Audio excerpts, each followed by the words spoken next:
Hello there, crafty friends. It's Alicia of the Call Me Crafty Al YouTube channel. It is the 15th of the month, which means it is time for another oh so inspired collaboration.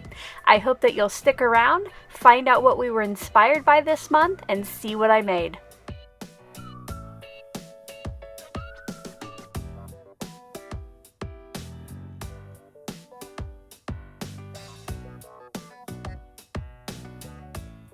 Thanks so much for stopping by today. If you have never heard of the Oh So Inspired collaboration, I'll quickly tell you about it, but I will link the playlist in the description box below of all of the other month's videos so you can go check them out and be even more familiar with the series. What we do each month is the team takes one inspiration piece and we each create our own project where we take something from that piece. You will notice as you hop along, each of us probably took something completely different, and that's one of the funnest things about this collaboration. For June, we were inspired by a one-sheet wonder album that was created by Sis Patterson of the Papercraft Scissors blog. Her blog post will be linked in the description box below, but I'll also show you a couple pictures of it here.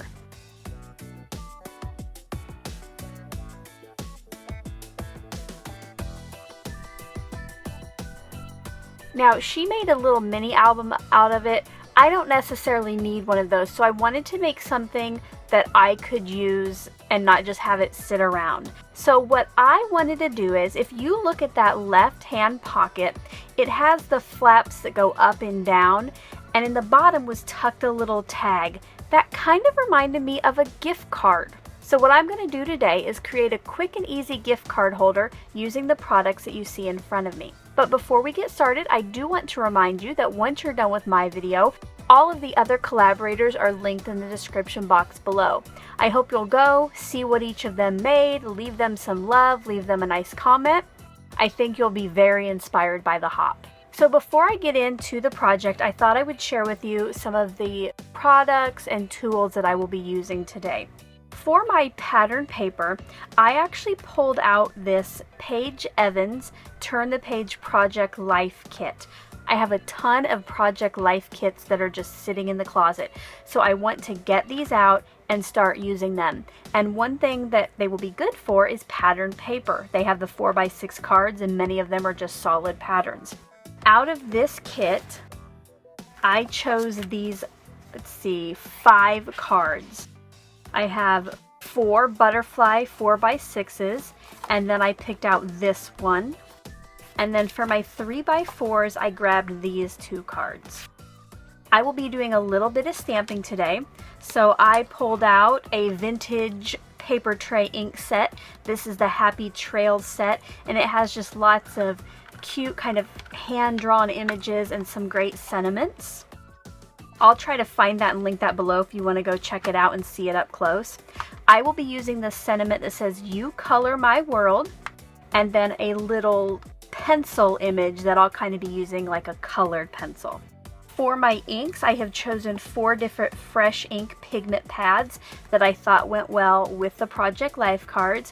And then finally, to create my die cut slit for my gift card, I got out this die, and it just makes 2 little circular cuts on the sides that the gift card will fit into. When I get into the process of the video, I will just start doing a voiceover. If I do not answer any questions you might have as we go along, make sure to leave those in the comment section below and I'll get back to you just as soon as I can. Let's go ahead and make a gift card holder. Oops, I forgot. I also need some cardstock for my gift card holder. So I got out this piece of blue that matched some of the blue in the cards. Like with most of my cards, I'm going to start by doing as much of the cutting as I can.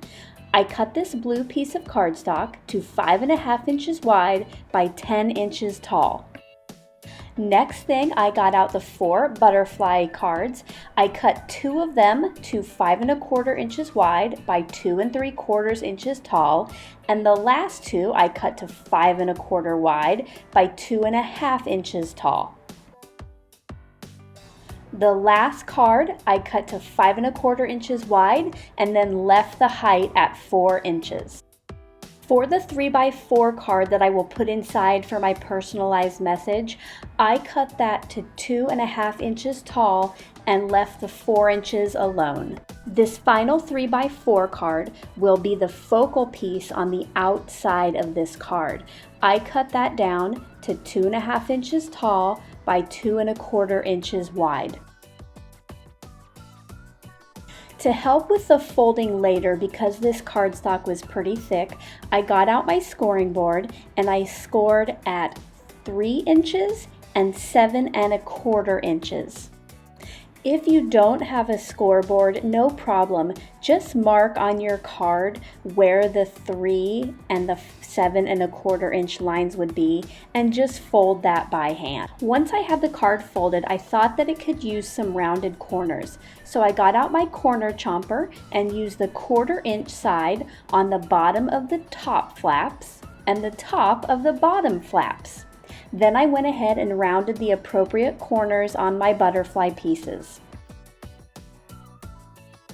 Next up, it was time to start adhering all of those butterfly pieces. You'll see me put those in the right places, and then before I put on that final card on the inside, I do use the gift card die cut to make those slots to fit my gift card into. To hold my die in place, I just use a small piece of Scotch removable tape. You'll see me use this often in my videos. I really love how it holds the die in place, but it doesn't tear up the paper later and I can actually reuse it.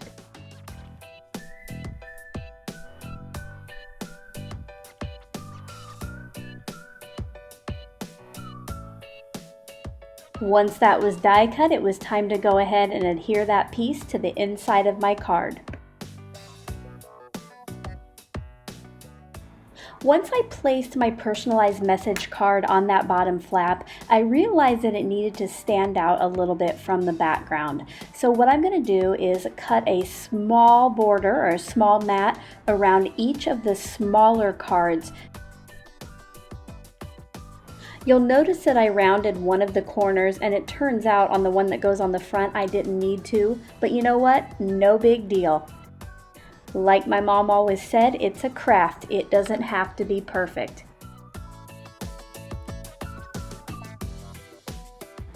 And with that, the card is almost done. All I need to do is stamp my focal point and get that adhered onto the front of the card.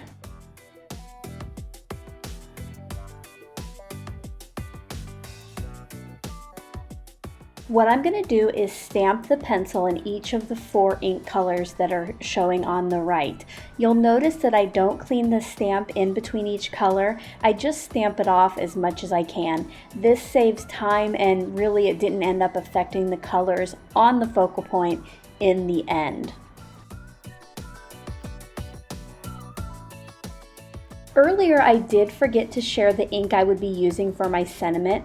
I chose the VersaFine Onyx Black. I just like the detail it gives to these fine sentiments. And since the colored pencils were more to the left of the focal point, I put my sentiment more toward the right.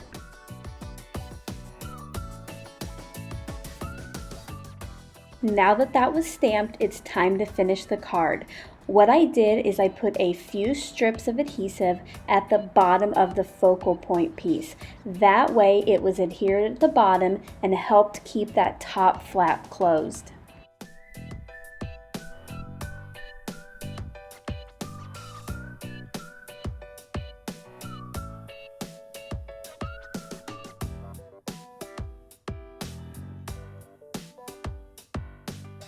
I hope you liked that little look at what I made for today. I think you'll agree it was pretty quick and easy to put together.